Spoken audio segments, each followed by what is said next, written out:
drowsily, oops, drowsily. Cats curl. A conker cat fell over. I'll make another one.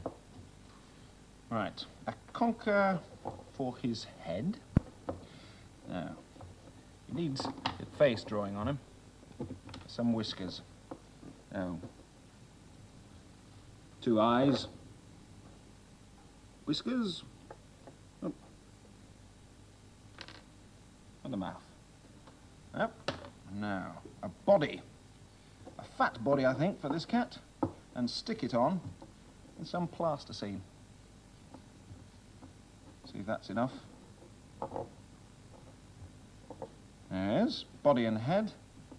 And not to forget his spiky ears. They're plasticine too. So he can hear.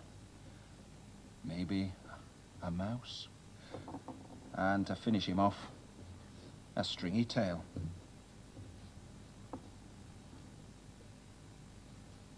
That's where the tail goes, underneath. Oh, I think I'll make another animal to go with this conker cat. You know what it might be? Use this one. Put a face on the front. Good, conkers have got a place where you can put faces on. It's a light circle. All of them have got one. Whiskers again, but he's not a cat. What do you think he might be? He's got a long, stringy tail. Longer tail than the cat. There we go. What have you guessed? He's a conker mouse.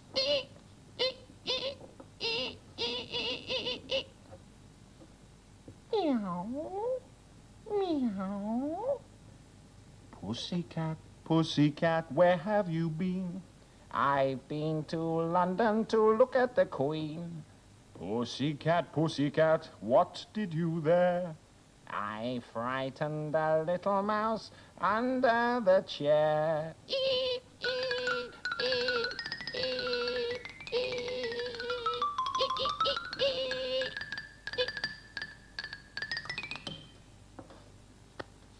Conker animals. If you've got any conkers, you could try making some of these. The story today has got lots of conkers in. So, with these leftover conkers, I'll pop them under the clock. Come have a look.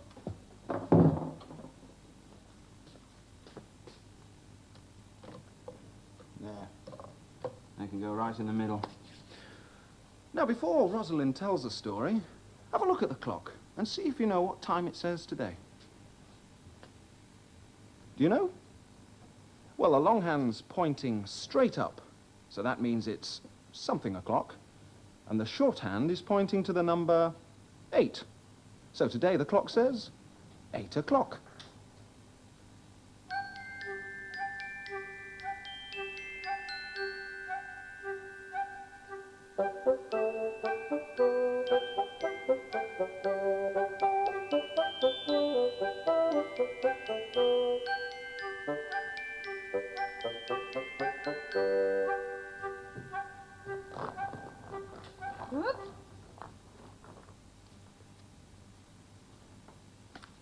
The story today is called Conker's Bonkers, and it's about a man called Mr. Higgins who didn't like winter.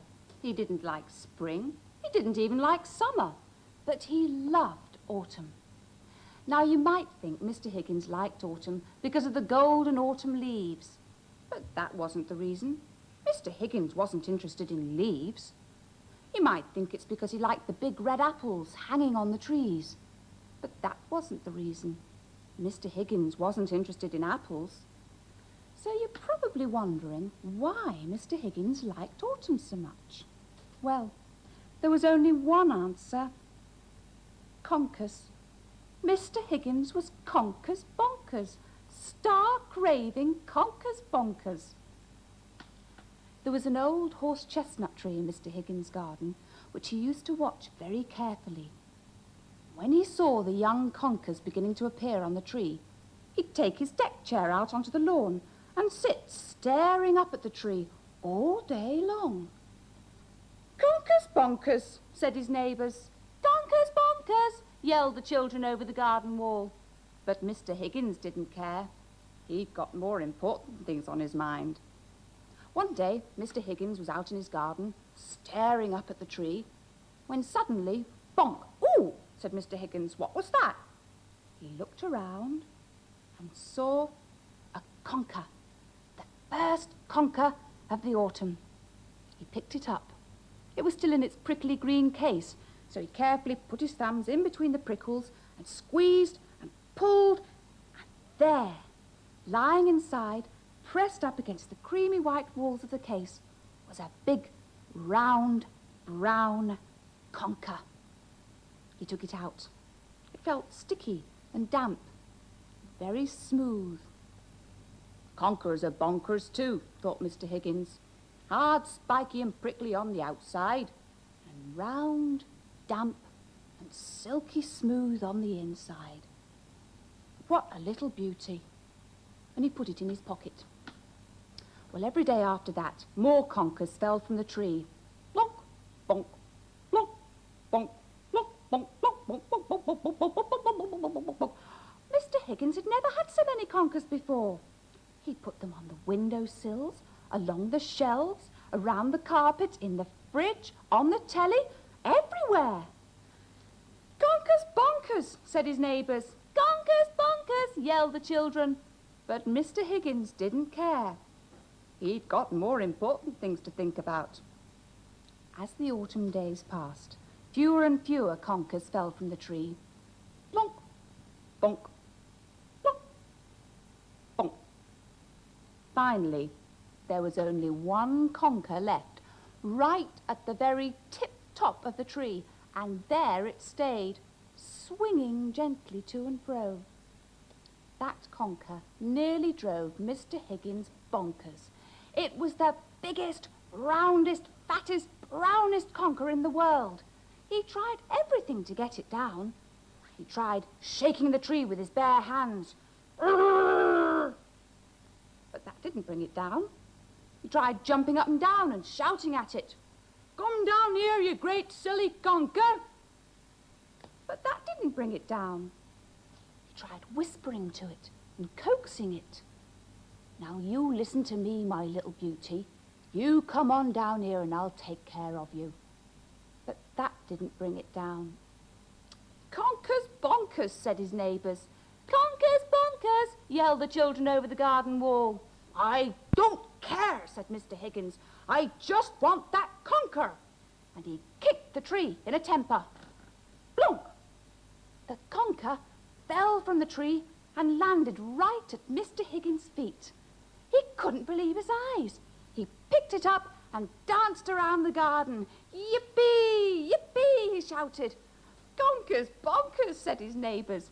"Conkers bonkers," yelled the children. "Yes, but look what I've got," said Mr. Higgins, and showed the conker to the children. It was this big.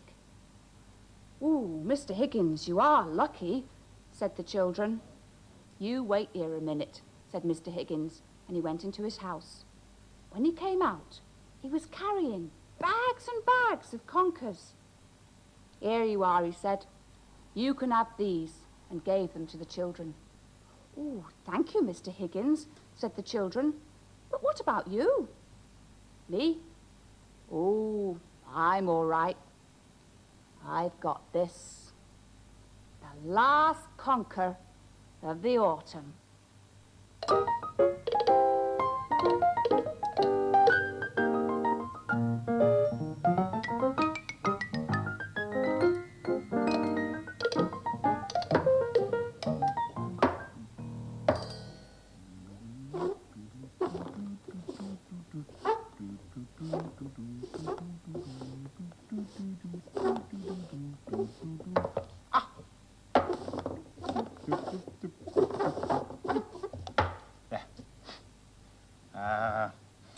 Which one's the conker and...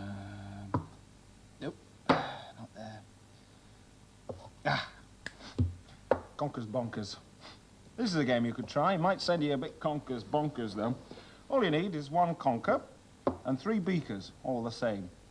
And you hide the conker under one beaker and then mix them about.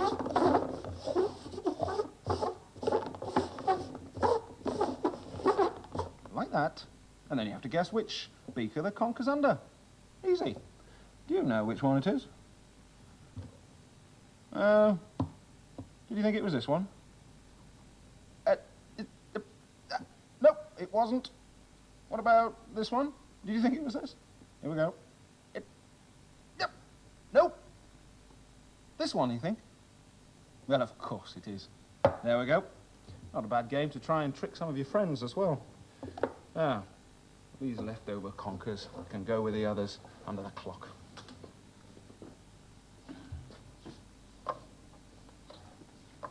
I'll put these leaves around there as well, I think, Ben. Oh, yeah. Finish off the pattern. Leaves can make all sorts of patterns. And through the windows, you can see somebody enjoying a really good game amongst the leaves of autumn. Through the round window.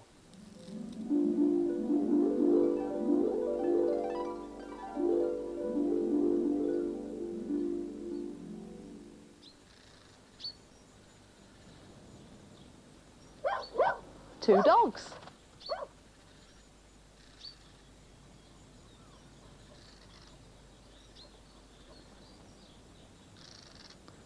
That's Boner. And the small dog, that's Peanuts.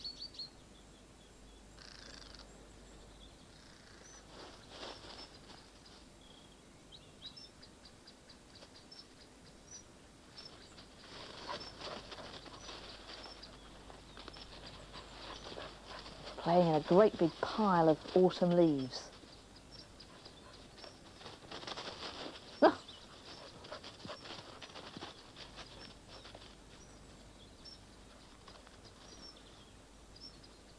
Peanuts has found a piece of wood. And Boner looks like he's got an itchy back. Oh no, he's found something too. Could be a bone.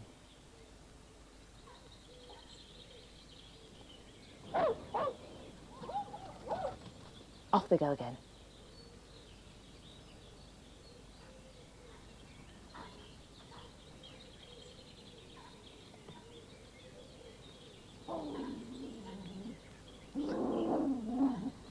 Bone looks like he's trying to pull a branch down.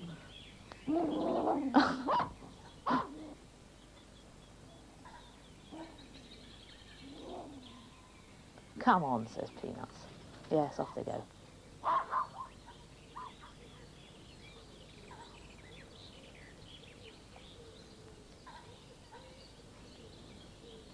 There's a really big tree that's been cut down. It's a good place to play.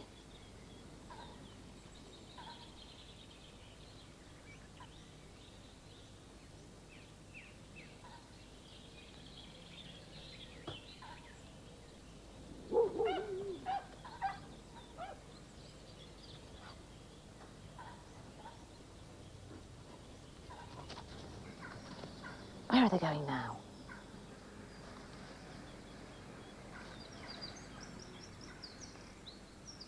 Inside a hollow tree trunk.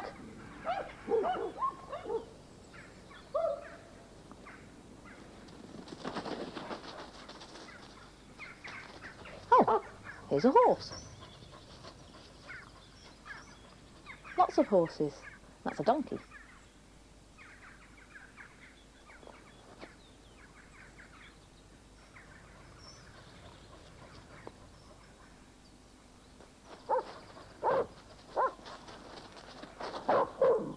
Off they go again.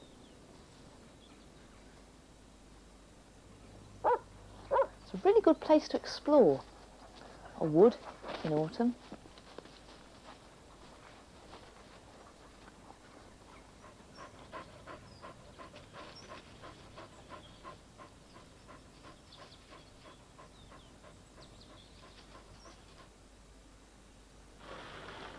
And off they go home. Hamble's got her woolly hat on. So's Big Ted. Little Ted's warm in his duffel coat.